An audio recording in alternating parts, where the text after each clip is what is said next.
Hello, everybody, and welcome back. And you are joining me here on Inerded. And today we are talking with. I'm Travis Richey. Hello, I'm Inspector Spacetime. I guess is that I'm assuming that's why I'm talking to you, and not because of my role on Pretty Little Liars. I might mention something about that. You never know. Okay, well, surprise me. Actually, that was when I was researching you. My wife was walking by and saw your picture, and she's a big fan of the show. Oh, funny. And she's like, "That's the hotel guy." Yeah. Creepy Harold, I'm called now, I guess.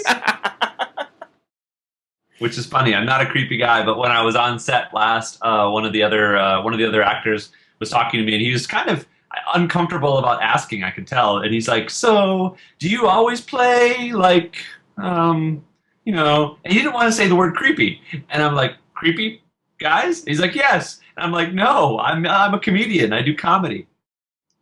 So it was it's a fun role, and I love those. I love the people on that cast and crew. I hope I can get back. I don't know. Nothing. We don't know what happened to Harold yet, so he just disappeared. Now, obviously, you're an actor. Mhm. Did you study somewhere?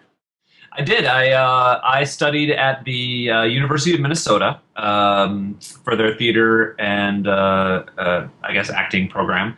I actually didn't finish school. I left school because I was dissatisfied with how the I really wanted to do film and television, and I knew that, but the university didn't have a film and television program to speak of. So I left and decided to make my own short film, which turned out to be like a 45-minute short film, which was way too ambitious. And then finally set my sights on LA. I mean, I knew I had to go to either LA or New York, and LA's weather is better. So I decided this is where I wanted to be. That's definitely true. uh, so, do you have any other training experience outside of just college? Well, sure. I take classes even regularly. I still, it's important to continue to hone your craft, and so I take classes and go to workshops and all that kind of thing. Yeah, constantly. But I've been acting since I was a kid. So, So, when was one of your earliest jobs? well, job is such an interesting term. I think the first time I got paid to act was probably when I was in Minneapolis, and I was in a show on Comedy Central called Let's Bowl! Exclamation point. And it was a bowling show, but also had sketch comedy in it. Hmm. You know, like you do. And it was I think it was that. So it was fun, and I think I might have actually gotten cut out of the show now that I think about it. Even though I had my character, I played the. I remember my character was the shoe guy, like the shoe rental dude, and I think that was his character. That was his name, shoe rental dude. And they had me in makeup, and I remember the guy who did the makeup was the same guy who did Mr. Freeze's makeup in the Batman and Robin movie. Oh, yeah. And Were you all sparkly? I was not sparkly. He didn't do the same makeup. He just made me look all. He gave me zits, and yeah, I was not playing Mr. Freeze.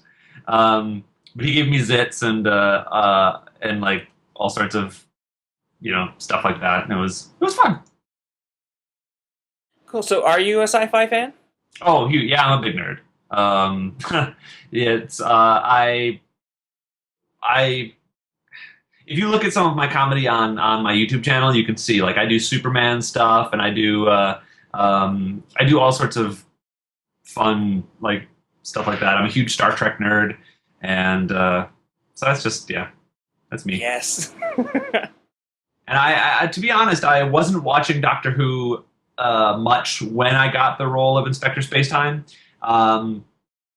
My brothers were 10 and 12 years older than I was, so they were always watching Star Trek and Battlestar Galactica, the original series, and Doctor Who on PBS, and Buck Rogers even back in the day, like back in the early 80s, late 70s even. I wasn't aware of things in the late 70s, but yeah, early 80s, I guess. And so that was my exposure to all that. And then I kind of got out of Doctor Who over the years, but I was always surrounded by friends who were into it, and so I just I don't know. I was always aware of Doctor Who, and then when the audition came up, I watched the first Matt Smith episode because I knew that it was a Matt Smith homage. Like they mentioned specifically in the script, that the guy had a bow tie on. And then after I got cast, I went back and started with Christopher Eccleston because it had all just gone up on Netflix in 2011 when I got the role. So I watched the whole thing straight through and became a huge Doctor Who geek too. So now it's just this is more my own curiosity. Is Mhm. there a big difference between acting for TV and acting for a web series in the whole process, or anything? Not really. In fact, acting for it's the difference is acting for the camera versus acting for the stage. Now, once you get to acting for the camera, there's different levels of that. So there's acting for drama and acting for comedy. And weirdly enough, what I found when doing my web series, like even when doing something, my first web series was called Robot Ninja and Gay Guy, and it's a sitcom about three roommates that live together. And what I found when we were filming that was that you almost had to act big like you were on stage. So being broader actually made it funnier, and that's kind of because sitcoms. And they're traditionally shot in front of a live studio audience. And so you have to be bigger, you have to be broader in order to get those laughs. And so even though we weren't shooting in front of an audience, we still brought that energy into the show. So, and then when you act in something like Pretty Little Liars, you're much smaller, you're much more contained, there's not a lot of movement here. It's a lot in the eyes and the face and the voice. Because when I play Harold, his voice is up kind of like this, and he's very nervous, and it's up in the top of his mouth, and I didn't expect to see you like he's kind of like that, and that was something that was it's just a different character to do. So yeah. Man, sorry, I got something in my throat. Get it out. Now, talking about your other shows before we get on to Inspector Spacetime. Yeah. One thing I'm curious about is where did the idea for Two Hot Guys in the Shower come from? Well, that was a blatant ripoff of Two Hot Girls in the Shower, which I just thought you might like talking to yourself. No, well, now that's a change that I made. So, Two Hot Girls in the Shower is a show that I was aware of because I was at Acme Comedy Theater with the girls who do that. Kim Evie, who until recently was the producer on The Guild, and then I can't remember the other girl's name, even though I'm spacing. But anyway, so they did this show called Two Hot Girls in the Shower, and it's hilarious. It's wonderful. And so at the time, I was doing a show called The Musecast, which was a documentary series, and it was actually the very first group vlogging project on the web. And what it was five of us five entertainers documenting a year in our attempts to make careers for ourselves. I was Tuesdays. And at one point, I was answering viewer questions, and I wanted to do an interesting way to answer questions. So I thought it'd be interesting to do a Two Hot Guys in the Shower, because I love Two Hot Girls in the Shower, and just have both of them be me. And so that's what we did. And the first one was terrible. I didn't know how to edit. I didn't have the timing down right. It was you can clearly see that it's a split screen, and that the timing on the sides changes. And then I think episode 2 was the same way. And then around episode 3, I think I started getting the timing better.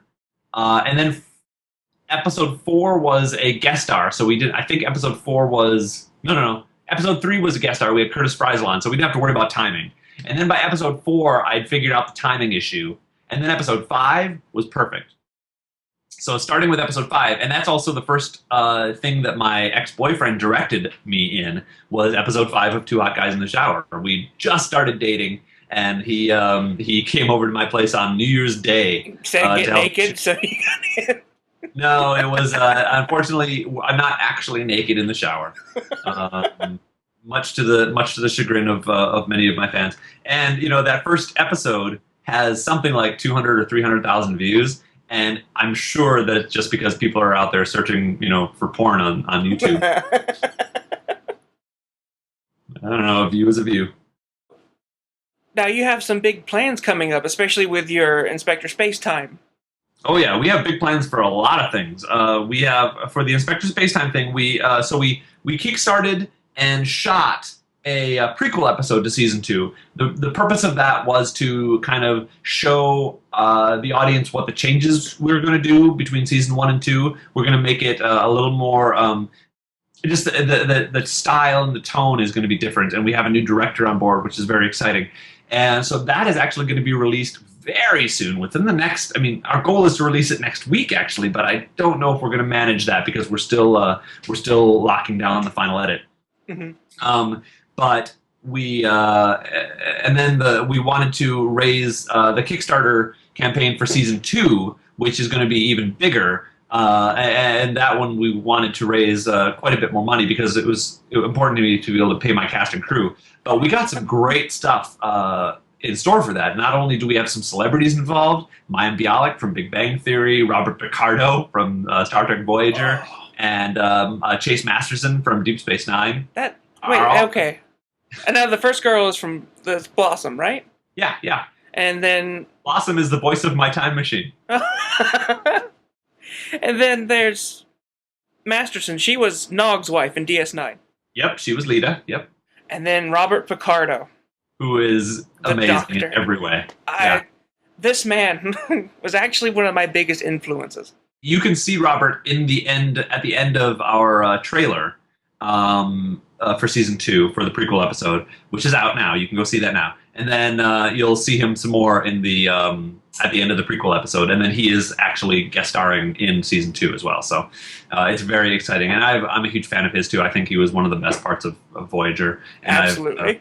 I've known of him for ages, and I've worked with him a couple of times, like loosely with him at Acme Comedy, where he's hosted a couple of shows, and so we've met, but just never been friendly at this point. So this is it's exciting for me too. I'd love to get to meet him one day. Yeah. I'm a little envious of you right now. Oh, well, thank you. Me too. The feeling is mutual.